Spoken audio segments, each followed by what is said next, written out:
created to benefit political towns and to punish some towns.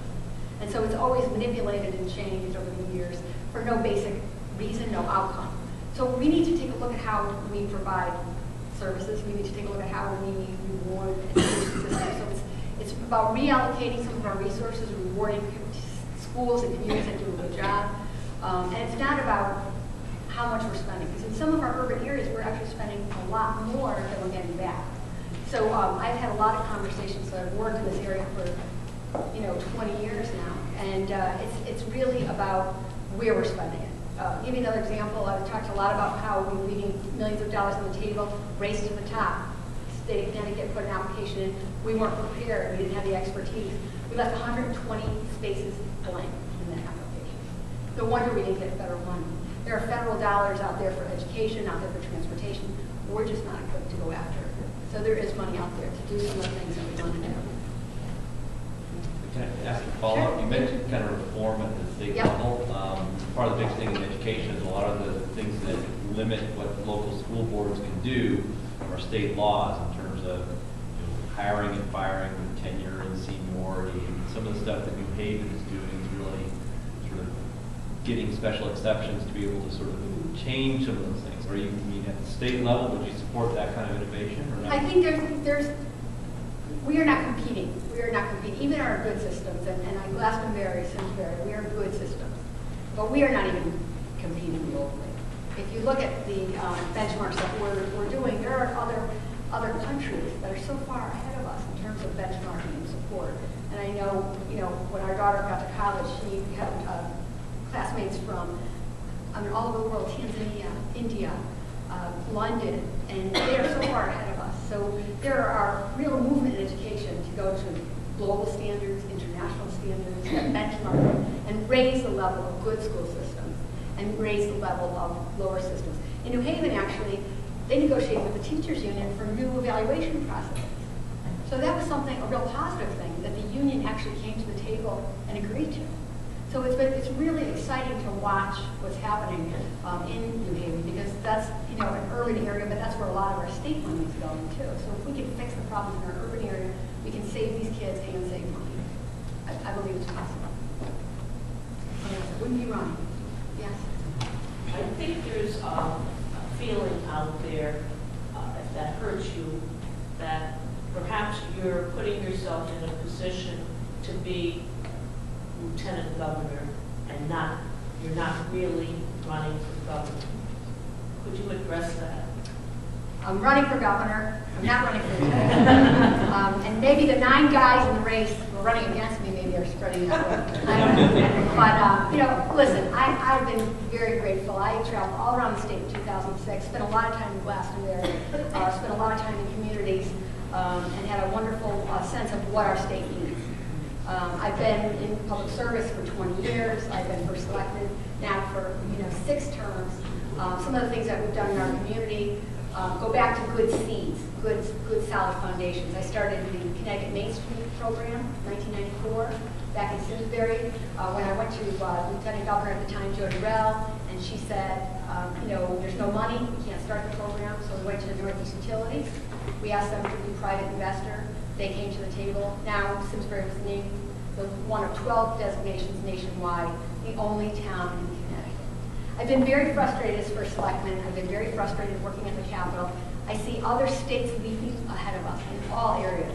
I was just at a bikeway seminar, a Smart Growth Seminar conference, and saw how Portland, Oregon is the platinum standard for bike systems in the United States. Portland, Oregon. Connecticut doesn't even have one town that qualifies as a bike-friendly community because the state doesn't support it. I look at education, Simsbury, we get no money from the state of Connecticut. We might as well secede because we operate independently anyway. I know, you read that in the paper, I want to secede. But I mean, the state is not a partner. You look at young people aren't staying here because we're not investing. You look at the money we're leaving on the table, money that in nursing homes, when people want to be out of nursing homes, and the money that we're spending in Medicaid, because there are 15 state agencies that can't move people out of nursing homes into their own home with assisted care. And you look at other states, Florida, that moved to a totally different way of implementing Medicare, and they say 15% right off the top. So I've seen locally what happens when you don't have a state partner. I've seen it at the Capitol. I can't fix those problems as selectman. I can't fix those problems as lieutenant governor. The only one who can fix those problems is the governor of the state of Connecticut. That's why I'm in this race. I know I got in late because I kept waiting for someone to be singing my song, and I kept waiting for a candidate to talk about the things that I think are important to the state of Connecticut. And when it didn't happen, I jumped in. Yeah. One of the most important aspects of being a governor is picking the right commissioners Yes. to make sure that they implement the policy that you use as a vision. Yes. And how would you determine? How would you go about selecting those commissioners? Okay. Number one, they won't be political appointments. They'll be the best and the brightest, because I've seen what happens when you have political appointees. And there are some good commissioners, and I don't want to sweep broad brush, but very few and far between.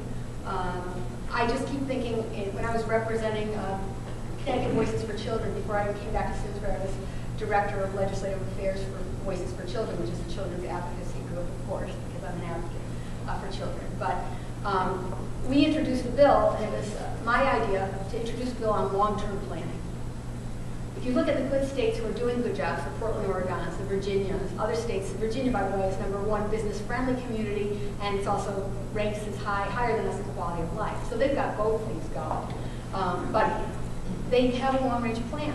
They have a long-range plan that takes some of the political decisions making out, because we evaluate bonding, whether it moves the state forward, not whether it benefits a particular community. There's one state that has a governor that has commission meetings. You can just imagine for a minute. You have a governor who doesn't meet with the commission at all, whether it's behind the scenes, she just doesn't. Some states actually, the governor meets with commissioners in open, where the public can watch. And they go around the room and they say, okay, Commissioner of Children, how are we doing? How are our children doing? How are they reading? Are we meeting our benchmark? Are we meeting our goal of every kid reading by the time they're in 3rd grade? If not, why not? Public, open, so that the people know what's accountable.